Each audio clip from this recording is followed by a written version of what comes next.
नमस्कार, new India news network देख रहे हैं आप। आपके साथ मैं हूं रूबी सिंह चौहान।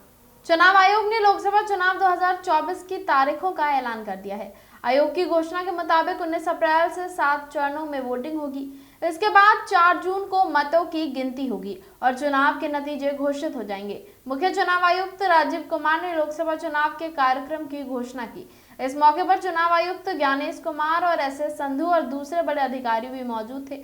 निर्वाचन आयोग लोकसभा चुनाव के लिए कार्यक्रम की घोषणा आज यानी शनिवार को करने की सूचना पहले ही दे चुका था। चुनाव आयोग ने सोशल मीडिया मंच एक्स पर एक पोस्ट में कहा था कि लोकसभा चुनाव और कुछ राज्यों में विधानसभा चुनाव के कार्यक्रम की घोषणा करने के लिए शनिवार को दोपहर 3 बजे एक संवाददाता सम्मेलन आयोजित किया जाएगा। गौरतलब है कि मौजूदा लोकसभा का कार्यकाल 16 जून को खत्म हो रहा है और नई लोकसभा का गठन उससे पहले होना है।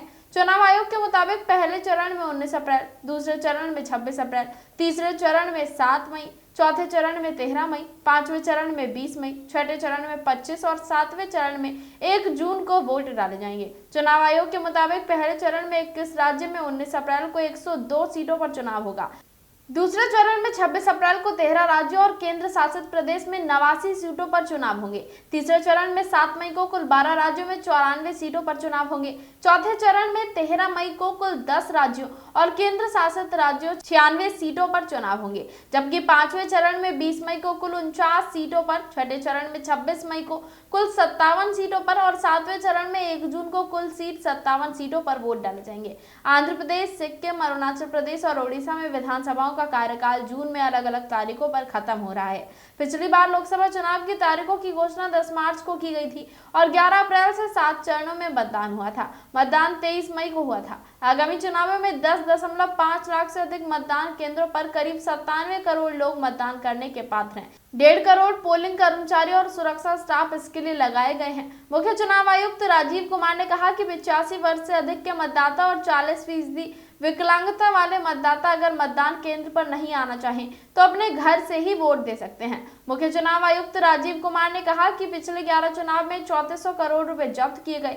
इस पूरी रकम में 835% का इजाफा हुआ है। बता दें कि पिछले संसदीय चुनावों में भारतीय जनता पार्टी ने 303 सीटें जीती थी, जबकि कांग्रेस को 52 सीट मिली थी। वो लोकसभा में विपक्ष के नेता का पद हासिल करने के लिए पर्याप्त संख्या बल नहीं जुटा पाई थी। आगामी संसदीय चुनाव को विपक्षी गठबंधन INDIA के लिए करो या मरो के मुकाबले के तौर पर देखा जा रहा है। इसी के साथ इस खबर में फिलहाल इतना ही। ऐसे ही तमाम बड़ी अपडेट्स के लिए जुड़े रहें हमारे साथ और देखते रहें न्यू इंडिया न्यूज नेटवर्क।